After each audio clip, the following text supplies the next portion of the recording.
வரப்போ உன் பெயிண்டெல்லாம் உறிஞ்சிட்டு போல இருக்கு. என்ன அது? ஏ வீடா, நான் பாய் வீடு அவங்கள்ட்டே இருக்கும்டி.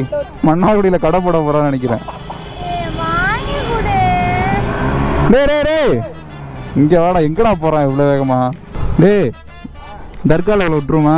அவளுக்கு கொஞ்சம் பார்க்கணும். சரியா இல்லை. சும்மா தானண்டி. பிரியாணின்னு சொல்லி புலவு சாதமா? பிரியாணியும் வாயர். எங்கே வேற சரக்கு பாட்டி எப்ப? ஆமாம் ப்ரோ.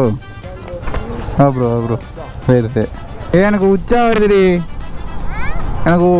வருது. கண்ணை முடிக்கிறியா? நீ பாப்ப ஓடி போயிரு. ரைட்டில் விட்டா வைன் ஷாப்பு தான். யாரும் இல்லைண்ணா திரி விட்டுறாரா, பறந்துடுவேன். சும்மாறா, நான் போயிட்டு வரேன். பாய்.